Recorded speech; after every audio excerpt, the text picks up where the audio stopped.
Good morning, my brothers and sisters. It's episode 224, and we're in John chapter 8. Now, you got to chuckle this morning. I'm going to title this, There's a Dead Guy in Aisle 9. You'll see why here. We're at a passage where Jesus is 11 verses away from a potential stoning, and he's having a conflict with some of the Jews, and Jesus has just got done telling them that they don't look like him, their father Abraham. They don't look like Abraham. They don't sound like Abraham. You don't act like Abraham. You don't have the mannerisms of Abraham. And in fact, you resemble your father, the devil. And so they are all in arms. And then verse 48 here today. Then the Jews answer him, "Are we not right in saying that you are a Samaritan and a demon?" So that's an insult, earthly insult and a heritage insult. That's the Samaritan part. The heavenly and spiritual insult is the demon part. So they insult Jesus back for the perceived slight of the Abraham comment. Okay, verse 49. Jesus answered, "I do not have a demon, but I honor my Father, and you dishonor me. Yet I do not seek my own glory. There is one who seeks it, and he is a judge.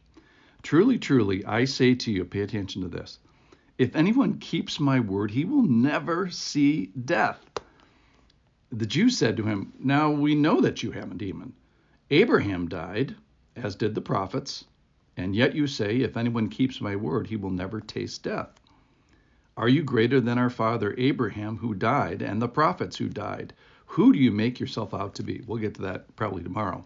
But the part I want to get to today is this verse that Jesus says, "Truly, truly, I say to you, if anyone keeps my word, he will never see death. He will never see death."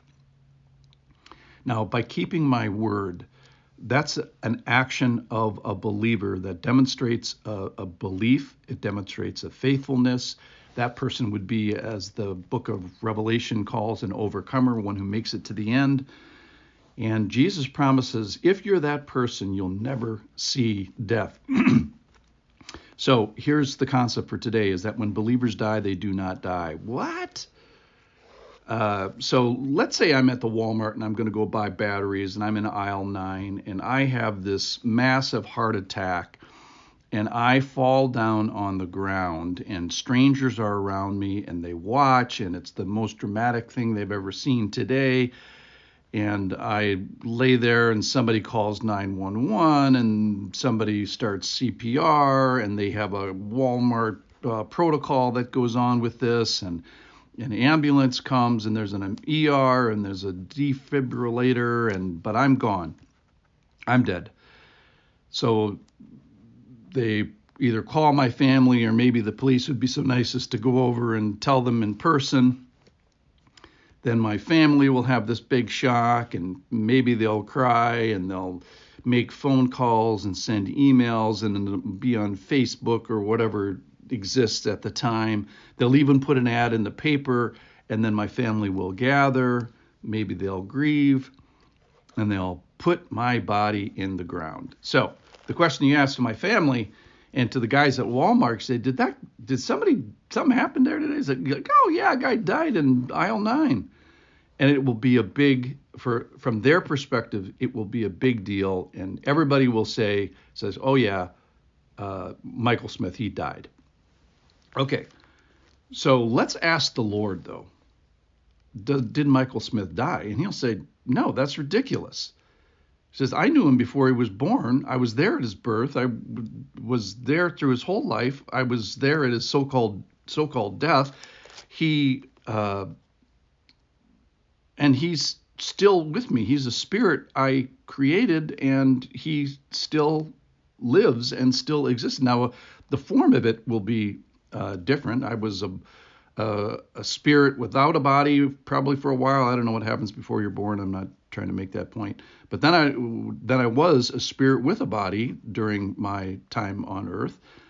And then for a time I'll be a spirit maybe without a body, and then I somehow I get a body back in a transformed sort of a way. But if you look from the Lord's perspective, I'm never going to die.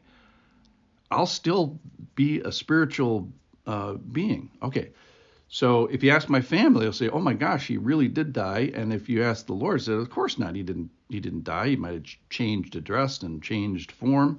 Okay, well, how about me?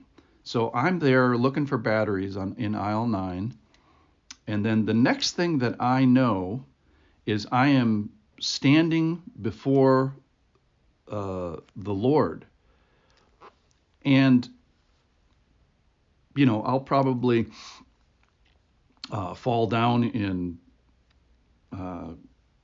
maybe in fear or in knowledge that I'm with the holy. But then there's going to be this voice from the corner. And the voice is going to say something like, "He's with me." This will be Jesus's voice. So that guy's with me.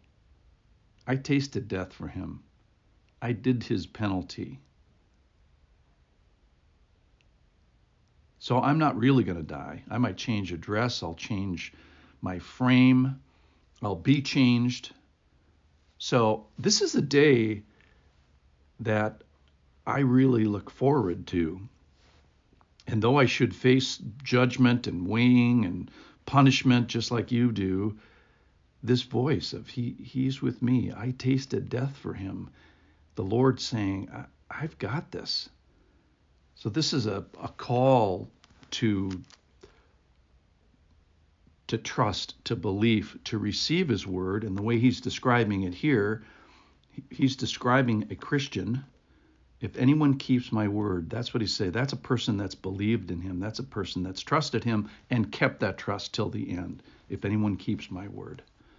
So, ladies and gentlemen, I can't wait to die. Maybe my family will drag out this episode 224 at my funeral. I can't wait to die. I can't, quote unquote, die. But will I die?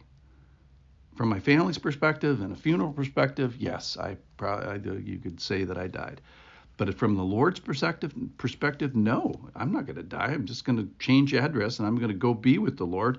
And frankly, I'd rather be with him than anything else and anyone else. And I want to be faithful till that moment when he calls me home.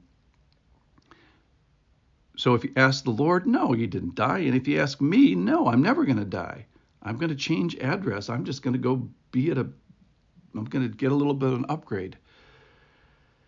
So that's why I can't wait to die. Join me. So is there going to be a dead guy in aisle 9? Kind of yes, but mostly no. I love you, my brothers and sisters. I'll see you in aisle 9, or I'll see you in heaven. See you soon. Bye.